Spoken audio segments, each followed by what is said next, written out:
Travis Wayne Goodsell. Video number 5 this morning to get caught up from the notes I made. Yeah, I'm now using this kind of paper that I had to buy because the others are stored away and I can't use Amazon while living here. Yay. But this gets us into the topic, is that Mormons love to commit beam and mote errors in their thinking processes. They make accusations against other people when they themselves are guilty of that same type of accusation to a worse degree. That's the whole beam and mote. A mote is a tiny little sliver that's supposedly in the eye, and the beam is a huge beam used as a frame for a home to give an illustration of how greatly exaggerated a person's accusation is against other people falsely. And that's the key, is that when you make a false accusation, 6 o'clock, that's what you need to stop doing. That's why Mormons have the must judge righteously, righteous judgment, is because when you love someone, you set them free, and when they don't return, you hunt them down and kill them. And finally, that's the staff. Good for you. He's kicking him out. See, I didn't have to narc on him if you saw that other video.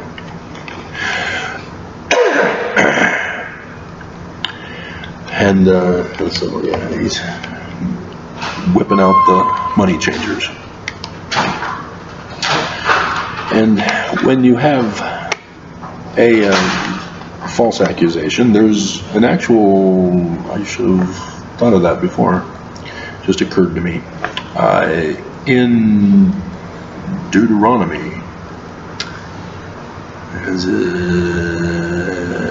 19? Did Bigfoot take it? Yeah. If a false witness rise up against any man to testify against him that which is wrong, a false witness, false accuser, then ye shall do to him as he had thought to have done unto his brother, so that you put away the evil from among you. The false accuser is supposed to be punished with the same punishment with which he was accusing the innocent victim.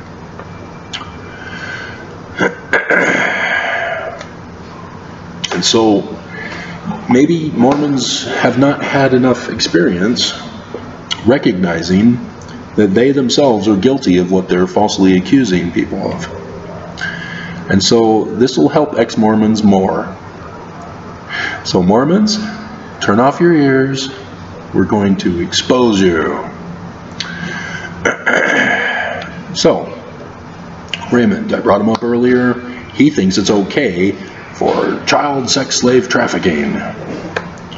And all women, Mormon women, want to marry him, don't you, women? You want to be abused in your relationship with Raymond, because he's okay with it. He doesn't like it that I expose that as a crime and that it shouldn't be done and he should be locked up. Brigham Young isn't the true church and true prophet. Okay, so let's go over some more examples. Well, well, Raymond, I think I covered that, didn't I? Because he's okay. He's accusing me of being against sex trafficking, which means he's saying that it's okay. So he's falsely accusing me of thinking that sex trafficking is a crime,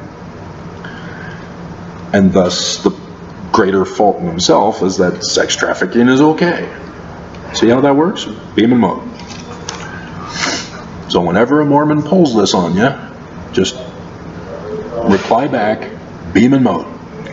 And they'll have to think for a minute to remember what the beam and the mote was about. But that's when I do it in a video. Beam and mote. That's what I'm referring to.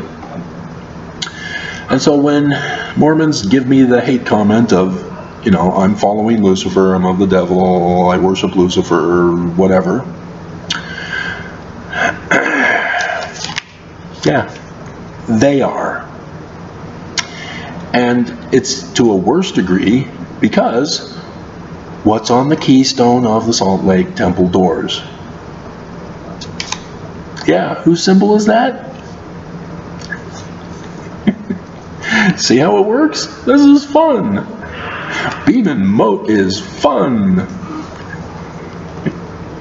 So, Mormons, you also, ex-Mormons, you guys have been called apostates. You know, we're not studying our scriptures enough. Yeah, well, it's because they're not studying their scriptures enough to know the truth and to leave the church. Or they're apostate. Because when they say that if we leave, I left because I would not abandon Joseph Smith in the Book of Mormon. I know, as ex-Mormons, you're confused. I thought Joseph Smith and the Book of Mormon were bad, like Brigham said. You're not thinking. Brigham said it?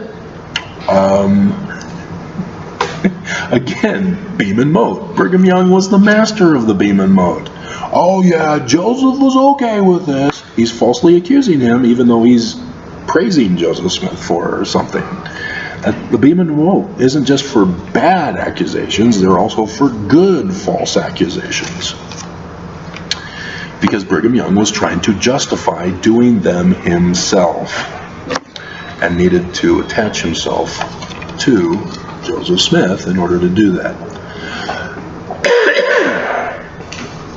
And so, and the same thing when we're called Antichrist, because we're going against the the Mormon Christ.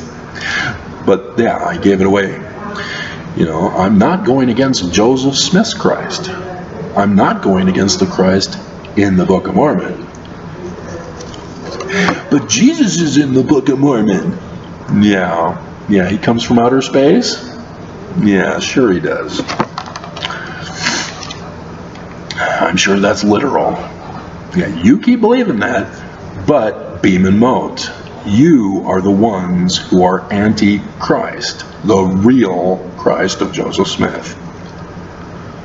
And so, yeah, I don't worry about losing my testimony from a Mormon who thinks they're going to be like the prophets of the Book of Mormon, who are going to come at me and call me Korahor, because, oops, you pulled a beam and mote.